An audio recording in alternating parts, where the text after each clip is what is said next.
नमस्कार, मी अक्षरा पाटील. पुस्तक वाचन या युट्यूब चॅनलमध्ये आपणा सर्वांचं खूप मनापासून स्वागत. मित्रांनो, शिवाजी सावंत लिखित मृत्युंजय या कादंबरीचं आपण वाचन करीत आहोत.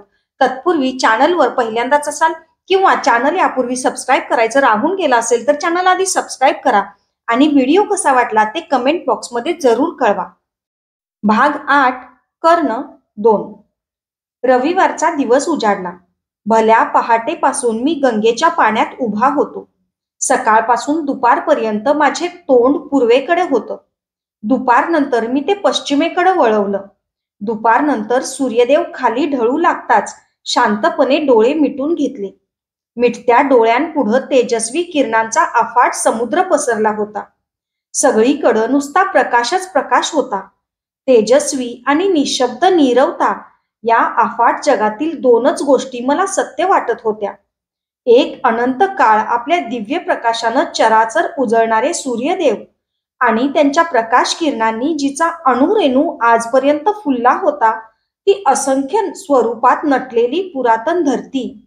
सूर्यदेव आणि धरती, धरती आणि सूर्यदेव या दोहोत मी कोण होतो? दोहोंना सांधणारा एक प्रकाश किरण की धरतीवरचा केवळ एक मातीचा कण? विचारांची चक्र फिरत होती. जीवनाची निर्मिती कशासाठी आहे ते शोधित होतो. डोळ्यांपुढचा तो तेजस्वी प्रकाश धूसर होतो आहे असं वाटताच मी डोळे उघडले. पश्चिम क्षितिजावर डोंगराकडच्या अलीकडे परशूच्या आकाराची एक कोर आकाशात उभी होती. काठावरच्या ओलसर वाळूत माझी वाट पाहत दुर्योधन उभा होता. तो केव्हा आला होता आणि किती वेळ उभा होता कोण जाणे. त्याच्या हातात फळांनी भरलेलं एक तबक होतं. त्यात दुधाची एक उंच गळ्याची चरबी होती. त्याला पाहताच माझं मन मित्रप्रेमानं भरून आलं. माझ्यासाठी हातात फळांचं तबक घेऊन उभा राहणारा तो हस्तिनापुराचा राजपुत्र आहे हे कुणाला तरी कधी खरं वाटलं असतं काय? किती सावध आणि तत्पर होता तो. आमचा दोघांचा हा ब्रह्मास्त्र प्राप्तीचा प्रयत्न तर इतर कुणाला कळू नये यासाठी त्यानं फळांचं तबक घेण्यासाठी सुद्धा एखादा दास बरोबर आणला नव्हता. त्याच्या त्या निर्भेळ प्रेमाला साक्षीदार कोण होतं? नुसती गंगाच. पाण्याबाहेर आलो. काठावर ठेवलेलं कोरडं वस्त्र वाऱ्यानं उडून दूर गेलं होतं. जवळ जाताच दुर्योधन माझ्या हातात तबक देत म्हणाला, कर्ण, अगोदर फलाहार करून दूध घे. सकाळपासून तू काहीच खाल्लेलं नाहीस. मी त्याच्या हातातून तबक घेतलं. एक मित्र म्हणून तो मला वटवृक्षासारखाच विशाल वाटला. एक पुरुषश्रेष्ठ वीर एका यत्किंचित सुतपुत्रासाठी हाती फळाचं तबक घेऊन घटकान घटका गंगेच्या निर्जन तटावर तिष्ठत उभा राहिला होता. दुर्योधनाला वाईट म्हणणारे लोक शतमूर्ख आहेत. खऱ्या अर्थानं तो वीर आहे आणि मित्र तर आहेच. थोडी फळं खाऊन दूध घेतलं. तेवढ्यात माझं दूरवर गेलेलं वस्त्र दुर्योधनानं आणलं. मला झटकन शोणाची आठवण झाली. अंगावरचं ओलं वस्त्र बदललं. दुर्योधनानं आपल्या खांद्यावरचं उत्तरीय माझ्या खांद्यावर टाकलं. मी न राहून त्याला म्हणालो, युवराजा, तू आता परत जा. मी ब्रह्मास्त्र मिळवीनच. विश्वास ठेव. हा कर्णाचा शब्द आहे. त्यानं एकदा माझ्याकडं पाहिलं. त्याच्या दाट भुवया क्षणकाल तिथल्या तिथंच स्फुरल्या. मावळत्या सूर्यदेवांचा एक चुकार किरण त्याच्या मुखावर पडला होता. त्यात त्याची रक्तवर्णी मुद्रा एका वेगळ्याच आनंदानं उजळली होती. त्यानं आपल्या भरगच्च तळ हाताने माझे खांदे घट्ट पकडले. क्षणभर ते गदागदा हलवून काही एक न बोलताच तो परतला. पण त्याचे पाणीदार डोळे स्पष्टपणे मला सांगत होते, जा, माझ्या शुभकामना तुझ्याबरोबर आहेत. तो फिरला आणि राजवाड्याच्या दिशेनं चालू लागला. खालच्या वाळूत भक्कम पाय रोवीत, धीर गंभीरपणे. वाळू दूरवर चरचर वाजत गेली. राजवाड्याच्या मार्गानं त्याची उंची धिप्पाड आकृती पश्चिमेकडं हळूहळू लहान होत गेली. भक्कम पायांची एक स्पष्ट चाकोरी दूरवर खालच्या ओलसर वाळूत उमटत गेली. मी स्वतःशीच पुटपुटलो, दुर्योधना, कर्ण ज्या दिशेनं चालतो ती आपलीच करून टाकतो. निर्धास्त अस. गुरुद्रोणांच्या पर्णकुटीच्या दिशेनं मी पाऊल उचललं. मन शांत आणि खंबीर होतं. आकाशातून कारंडव पक्ष्यांची चुकार मुकार जोडगोळी कलकलत काठावरच्या बच्च्यावरच्या घरट्यांकडे परतत होती. सगळीकडे संध्याछाया पसरली होती. मी युद्धशाळेच्या दिशेनं द्रोणांच्या पर्णकुटीकडे जात होतो. तो मार्ग अनेक नागमोडी वळणांनी युक्त होता. जीवन ही अशीच वळणांची पायवाट आहे असंच मला वाटलं. माझ्या जीवनातील आजचं हे वळण सर्वात महत्वाचं होतं.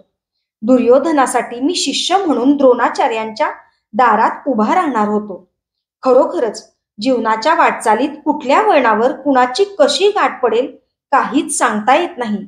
आणि या भेटगाठीतून काय काय निघेल हे तर कधीच सांगता येत नाही. 4 दिवसांपूर्वी इंद्राची गाठ पडेल आणि तो कवच कुंडलाचं दान मागेल याची तरी कल्पना कधी केली होती का? पण तेही घडलं होतं. या घटनेमुळंच आज मला गुरु द्रोणांच्या दारात उभं राहावं लागत होतं. विचारांच्या तंद्रीतच गुरु द्रोणांच्या पर्णकुटीसमोर आलो. संध्याकाळची नीरव आणि निशब्द शांतता सगळीकडे पसरली होती. युद्धशाळेभोवतीच्या दगडी तटाच्या फटीत कुठतरी रातकिडे लयीत किरकिरत होते. काही चुकार पक्षी अजूनही घरट्याकडे परतत होते. पर्णकुटीत शांतता होती. एका कोपऱ्यात अग्निकुंड होतं. त्यातून उडणाऱ्या तप्त ठिणग्या पर्णकुटीच्या विरल कुडामुळं बाहेरून स्पष्ट दिसत होत्या. थोडा वेळ बाहेरच उभा राहिलो. मला तो आखाड्याचा दिवस स्पष्ट आठवला. तो जीवघेणा अधिक्षेप अजूनही माझ्या मनाच्या कुंडात कुठतरी तसाच पडून होता. तो आता क्षणाक्षणाला उफाळून वर येऊ लागला. माणूस एक वेळ सौख्याचे आणि आनंदाचे क्षण विसरू शकतो, पण दुःखाचे आणि विशेषतः अपमानाचे क्षण तर त्याला प्रयत्न करूनही कधीच विसरता येत नाहीत. अपमानित मन म्हणजे अखंड तडफड. ज्या गुरुद्रोणांनी एकदा कळत न कळत का होईना पण मला सहस्रावधी नगरजनांसमोर अक्षरशः लाताडलं होतं, त्यांच्याकडं परत लाचार होऊन जायचं काय? स्वाभिमानाला बळी देऊन खोटं खोटं हसायचं काय? छे, जीवन हे एक लहरी बालकच, नाही तर दुसरं काय? बालक हातातील खेळणं हवं तसं गरगर फिरवतं. जेव्हा लहर लागेल तेव्हा फेकून देतं. जीवनही माणसाला हवं तसं गोलगोल गरगर फिरवतं. हवं तिथं फेकून देतं. ज्याच्या हाती स्वतःच्या जीवनाची संपूर्ण स्वाधीनता आहे असा एक तरी मनुष्य या जगात असेल काय? शक्यच नाही. माणूस जगात पराधीन आहे. तो नक्की कुणाच्या अधीन आहे हे सांगता येणार नाही, पण तो कुणाच्या ना कुणाच्या तरी अधीन आहे नक्की. माणसांची ही बाहुली कोण फिरवतो कोण जाणे. आणि ही अखंड मी अविरत धडपड कशासाठी चालली आहे तेही काही सांगता येत नाही. ती केवळ जगण्यासाठी चालली आहे काय? असेलही, पण माणसाला जगण्याची तरी इतकी तीव्र ओढ का? मी गुरु द्रोणांच्या दारात उभा होतो तो या ओढीपोटीच काय? छे, मी स्वतःसाठी आलो नव्हतो. मला माझ्या परमप्रिय मित्राचे मनोरथ पूर्ण करायचे होते. स्वतःसाठी मी मुळीच आलो नव्हतो. कधी आलोही नसतो. स्वतःसाठी जगतो तो माणूस कसला? दुसऱ्याच्या सुखासाठी मला माझा स्वाभिमान आज खंबीर मनानं होमायचा होता. अपमान हा कधी कधी बाजूला सारावा लागतो. तो संपूर्णपणे बाजूला सारणं शक्य नसेल तर काही काळ तो मुकाट गिळावा लागतो. निर्धार करून पर्णकुटीचं बंद कवाड डाव्या हातानं आत लोटून मी पर्णकुटीत पाऊल टाकलं. या पर्णकुटीत येण्याचा माझा आयुष्यातला हा पहिलाच प्रसंग होता. गुरु द्रोण एका व्याघ्र चर्मावर डोळे मिटून पद्मासन घालून शांत बसले होते. माझ्या पावलांचा आणि कवाडाचा आवाज ऐकून त्यांनी हळुवारपणे डोळे उघडले. मी झटकन पुढं होऊन त्यांना वंदन केलं. कसेही असले तरी ते आता माझे गुरु होणार होते. कोण ते? पर्णकुटीतल्या मातीच्या पणतीतील अंधुक प्रकाशात माझी मुद्रा नीट न दिसल्यामुळं त्यांनी मान उंचावून विचारलं. मी कर्ण आहे. मी मान नमवून उत्तर दिलं. माझे हात जोडलेलेच होते. अंतर्यामी असंख्य यातना होत्या, परिस्थितीनं घेरलेल्या, जीवनानं समोर ठेवलेल्या लाचारीच्या. कर्ण, अशा अवेळी मला ब्रह्मास्त्र विद्या शिकायची अतीव इच्छा आहे. आपल्या चरणांजवळ राहून मी ती शिकावी म्हणतो. ब्रह्मास्त्र विद्या? ती विद्या केवळ क्षत्रियांसाठी आहे हे तुला माहीत नाही काय? त्यांच्या समोरच्या यज्ञकुंडातील ठिणग्या तडतडल्या. मी सुद्धा आता क्षत्रियच आहे. मी अंगदेशाचा अभिषिक्त राजा आहे. दिग्विजयी वीर आहे. माझ्या कवच कुंडलांचं दान मी प्रत्यक्ष देवराज इंद्राला केलं आहे गुरुदेव. तू क्षत्रिय नाहीस, अंगदेशाचा राजा झालास म्हणून स्वतःला क्षत्रिय समजतोस की काय? व्याघ्राचं कातडं पांघरल्यानं गदरवाला कुणी व्याघ्र म्हणत नाही. सगळे नगर जन्मला क्षत्रिय म्हणूनच मानतात, दिग्विजयी म्हणून नमतात, दानवीर म्हणून आदरतात. ते तुला मुळीच मानत नाहीत. दुर्योधनाच्या राजदंडाला मानतात ते. तू दुर्योधनाच्या दृष्टीनं क्षत्रिय असशील, पण जगाच्या दृष्टीनं तू एक सूतपुत्र आहेस, हीन आहेस, क्षुद्र आहेस. गावच्या चौकात राहून ओरडणाऱ्या सारमेयानं वनराजाचा आव कधीच आणू नये. जा. त्यांचा एक एक शब्द शूलाग्रासारखा माझ्या अंतःकरणात घुसत होता. काटे फड्यानं जोडपल्यासारखं माझं मन आक्रंदत होतं. कोण सिंह आणि कोण सारमेय, त्याची कसोटी काय? केवळ कुलाच्या श्रेष्ठतेचा तोच तो पुरातन कळकट ध्वज आजही हाती नाचवीत हे लोक कुणाकुणाला पायदळी तुडवणार आहेत. माझी नस नस सरसर तापू लागली. तरीही संयमानं स्वतःला सावरीत मी म्हणालो, मी सुतपुत्र आहे हा काय माझा दोष आहे? कुठल्या कुलात जन्माला यावं हे काय मानवाच्या हातात आहे? मी एक शिष्य म्हणून आपल्या चरणांपाशी सदैव राहीन. ब्रह्मास्त्रासाठी आपण सांगाल ते महान दिव्य करीन. शिष्य म्हणून आपली सेवा करीन. तू सुतपुत्र आहेस. तुझ्या हाती ब्रह्मास्त्र म्हणजे वानराच्या हाती वडवाग्नी. त्यांनी पुन्हा डोळे मिटून घेतले. त्यांच्या या अहंतेनं भरलेल्या क्रूर शब्दाघातानी माझ्या ध्येयवादी मनाच्या शतशः चिंधड्या झाल्या. कुणीतरी खडगाच्या एकाच फटक्यात माझं मस्तक धडावेगळं केलं असतं तरीही मला एवढं दुःख झालं नसतं. इतक्या असह्य यातना झाल्या नसत्या. सहनशीलता हा सद्गुण असेलही, पण लाचार स्तब्धता हा दुर्गुणच नाही काय? माझ्या तप्त मस्तकावरची धमनी थडाथड उडू लागली. डोळ्यात यज्ञकुंड पेटल्यासारखं वाटू लागलं. सर्व शक्ती एकवटून मी कसा तरीच ओरडलो, गुरु द्रोण, कुणाला बोलता तुम्ही हे? मी सुतपुत्र आहे हे तुम्हाला पुन्हा पुन्हा ओरडून सांगायचं आहे काय? तर मग मीच आजपासून कंठरवानं गरजून जगाला सांगेन की मी सुतपुत्र आहे, मी सुतपुत्र आहे. जन्माला येणं हे दैवाच्या हाती आहे, पण पुरुषार्थ माझ्या दंडात आहे, दंडात. मला तुमच्या ब्रह्मास्त्राची मुळीच आवश्यकता नाही, आणि भासलीच तर मी हे एक सुतपुत्र म्हणूनच मिळवीन, स्वतंत्रपणे, तुमच्या शिवाय. पर्णकुटीचं कवाड लाथेनं ढकलून मी तिडिकेनं बाहेर पडलो. अश्वत्थामा कुटीबाहेर येऊन केव्हा तरी उभा राहिला होता. आमचं हृदयभेदक संभाषण त्याच्या कानांवर गेलं असावं. तो आपले दोन्ही हात विस्तारून मला आडवा झाला. मी त्याचे हात झिडकारून दिले. आता आता कुणाचंही तत्वज्ञान ऐकायचं नव्हतं मला. कर्ण थांब, कर्ण थांब म्हणून तो आर्त स्वरात ओरडत होता. त्याचे शब्द नुसते माझ्या कानात घुसत होते. त्याचा अर्थबोध मला काहीच होत नव्हता. अपमान, अपमान आणि अपमान. मन आक्रोशत होतं. माझं जीवन म्हणजे केवळ अपमानच आहे की काय? कर्णा, सुतपुत्र सुतपुत्र म्हणून तुझा घोर अधिक्षेप करून जग तुला कोंडून ठार मारील की काय? जगाकडून सुतपुत्र सुतपुत्र म्हणवून घेण्यासाठीच का तुझा जन्म आहे? छे, मी सुतपुत्र आहे तर मग मला हे शब्द काळजात बाण घुसल्यासारखे का खुपतात? मी एकदा अपमान सहन केला, त्याचा जगानं अर्थ तरी काय लावला आहे? मला केव्हाही डिवचता येईल, केव्हाही मला काय वाटेल ते बोलता येईल असंच जगाला वाटतं की काय? कर्णाबद्दलच्या जगाच्या आज कल्पना तरी काय आहेत? तो हीन आहे, क्षुद्र आहे, त्याला स्वाभिमान असा नाहीच, स्वतःचं असं स्थान नाही असंच सर्वांना वाटतं की काय? माझ्या मस्तकात प्रश्नांचे असंख्य रथ हवे तसे दौडू लागले. अंगातलं रक्त सरसरून तापलं होतं. काळजात बाण लागलेल्या काळविटासारखा मी सुन्न मनानं राजवाड्याकडं झपाझप चाललो होतो. सगळीकडं अंधकार होता. जीवनावरचा विश्वास उडविणारा अंधकार, प्रकाशाचे असंख्य किरण पचवून उरणारा काळा कुट्ट अंधकार.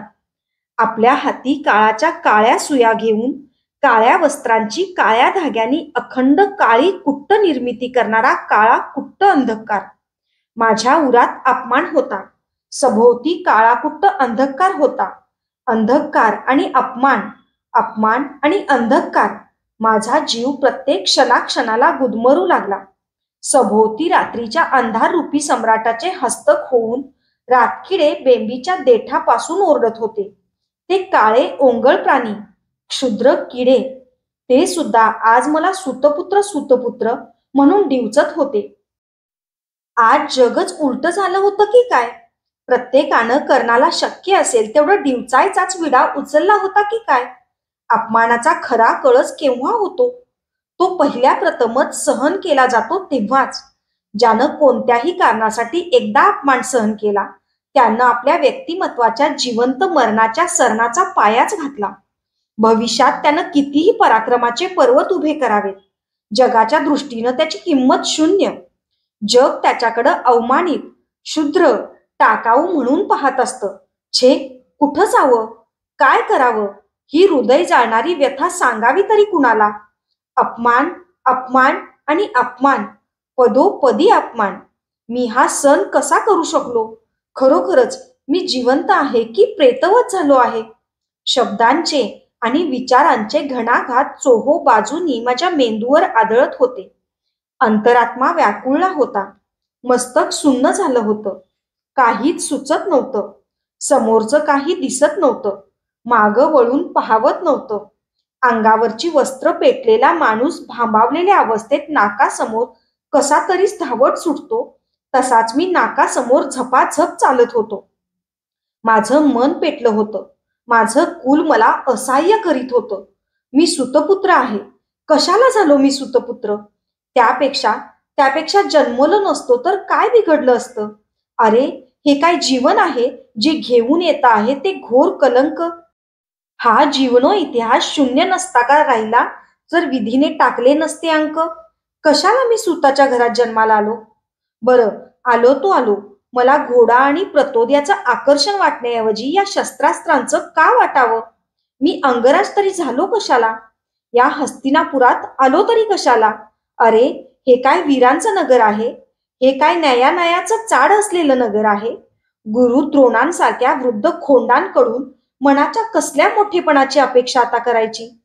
काळाच्या विशाल पुरुषाचे असंख्य फटके खाऊन खाऊन शुष्क झालेली त्यांची वृद्ध मन जगाला आता काय त्यानं देणार? माझ्या पेटलेल्या मनातून भडंग विचारांच्या ज्वाळा कशा तरीच बाहेर पडत होत्या. पायांखालचे खडे फोडीत मी राजवाड्याकडे चाललो होतो. मी दिग्विजयी नव्हतो. एक सर्वसामान्य योद्धाही नव्हतो. होतो एक सुतपुत्र, क्षुद्र सुतपुत्र, रथावरची धूळ आणि सुतपुत्र सारखेच. जीवनाला श्रीफळाची गोंडस उपमा देणारा अश्वत्थामा आता मुला महामूर्ख वाटू लागला. जीवन श्रीफळासारखं कधीतरी असेल काय? ते मी नेहमी म्हणत आलो त्याप्रमाणे समरांगणही नाही. कारण समरांगणात झालं तरी केवळ सामर्थ्याला किंमत असते. वेड्या अश्वत्थाम्या, ते तू म्हणतोस तसं दवबिंदू सारखं तर नाहीच नाही. जीवन म्हणजे केवळ एक वनवा आहे. कुणीतरी पेटवलेला, कसा तरी पेटवलेला, कुणाला तरी जाळून काढणारा आणि केव्हा तरी असाच आपोआप विझणारा. मला तो वनवा आज होरपळून काढतो आहे. कवच कुंडल हरवलेल्या माझ्या या विशाल देहाची मुठभर राख होणार नाही. ते शक्य नाही. मी दग्ध होणार नाही, नष्ट होणार नाही. मी ब्रह्मास्त्र मिळवीनच मिळवीन.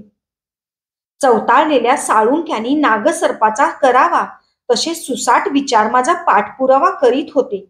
त्या अवस्थेत मी राजवाड्याच्या महाद्वारात आलो. दुर्योधन अजूनही माझी वाट पाहत महाद्वारात उभा होता. त्याला पाहताच माझं मन सुन्न झालं. कोणतं उत्तर मी त्याला देणार होतो? त्यानं मला थांबवून उत्कंठतेने विचारलंच, कर्ण, काय झालं? इतक्या लवकर का परतलास? युवराजा, आर्य स्त्री आपलं वैधव्य आपल्याच तोंडानं सांगत नसते. सैनिक योद्धे आपला अपमान आपल्याच तोंडानं सांगत नसतात. जाऊ दे मला. मी त्याचाही हात झिडकारला. मला आज कुणाविषयीच काहीही वाटत नव्हतं. पाण्याच्या गरगर फिरणाऱ्या भोवऱ्यात सापडलेल्या वाळक्या तृणपात्यासारखं मन एकाच विचाराभोवती सारखं फिरत होतं. सुतपुत्र, अपमान, सामर्थ्याची परीक्षा, ब्रह्मास्त्र, अपमान. कर्ण, तुझ्यासारख्या बलदंड आणि दिग्विजयी वीराचा अपमान कुणी आणि का केला? माझे दंड घट्ट पकडून ते गदागदा हलवीत भुवयांची कमान ताणत त्यानं विचारलं, तुम्हा कौरवांच्या वंदनीय गुरुदेवांनी, द्रोणांनी का केला, कसा केला, मला काही काही विचारू नकोस. जगातल्या कटू सत्यांनी माझा जीव आता गुदमरला आहे. यावेळी तू मला असाच एकटा सोड. त्याच्या हातांची पकड मी बोटांनी सोडवली. तुझ्या यातना मला कळतात, पण त्यासाठी तुला उद्विग्न होऊन नाही चालणार. ज्या ब्रह्मास्त्रासाठी द्रोणाने तुझा अपमान केला ते त्यांच्या नाकावर टिचून तुला मिळवावंच लागेल. कर्णाचं कर्ण पण केवळ त्यातच आहे हे लक्षात ठेव. माझा हात हातात घेऊन तो म्हणाला, ते मी मिळवीनच. त्याच्यासाठी साक्षात भगवान परशुरामांच्याकडं मी महेंद्र पर्वतावरही जाईन. मला त्याचा विश्वास आहे. भगवान परशुरामांचा निवास सध्या महेंद्रावर आहे. उद्याच मी महेंद्रावर जाईन. आता मात्र एक पळभरही मला इथं थांबवू नकोस. माझ्या मनक्षोभाचं मला वर्णनही करता येत नाही. सोड मला. मी माझा हात सोडवून घेतला आणि राजवाड्याच्या पायदंड्या झपाझप चढू लागलो. चढताना खांद्यावरचं उत्तरीय घरंगळून खाली पायदंड्यावर पडलं, पण मला ते उचलून घ्यावं असंही वाटलं नाही. पायांचे तळवे तापले होते. त्यांना पायदंड्यांचा थंडगार स्पर्श जाणवत होता. तप्त तळपाय त्या गुळगुळी दगडांच्या थंड थंड स्पर्शानं क्षणकाळ तरी निवत होते. पण माझं पेटलेलं मन, पेटलेलं कसलं, भडकलेलं, ते कशानं शांत होणार होतं? कोण त्याचं सात्वण करणार होतं? मी कक्षात आलो. दार लावून घेतलं. मला पूर्ण एकांत हवा होता. तोच एकटा आता मला शांत करणार होता. पण खरोखरच का त्यानं तरी मनाला शांतता मिळणार होती? अवमानित मनाचं स्वास्थ्य एकांतात फारच उद्ध्वस्त होऊन जातं. अस्वस्थ मनाच्या नगाऱ्यावर तडतडणाऱ्या भरकटलेल्या विचारांच्या टिपऱ्या क्षणाक्षणाला मनाला अशांत करू लागतात. विचारांच्या अखंड मंथनातून केवळ एकच एक निर्णय पक्का होत होता, दृढ होत होता. ब्रह्मास्त्र, महेंद्र पर्वत, भगवान परशुराम. ब्रह्मास्त्र, ब्रह्मास्त्र मिळवलेला समर्थ कर्ण, शक्तिशाली कर्ण, सूतपुत्रच, पण सामर्थ्यशाली सूतपुत्र कर्ण, परशुरामांचा शिष्य कर्ण. धन्यवाद. अशाच नवनवीन कथा, कविता आणि विविध विषयांवरच्या पुस्तकांसाठी पुस्तक वाचन बाय अक्षरा पाटील हे चॅनल सबस्क्राईब करा. आणि कथा कशी वाटली, पुस्तक वाचन कसं वाटलं ते कमेंट बॉक्समध्ये जरूर कळवा. थँक्यू.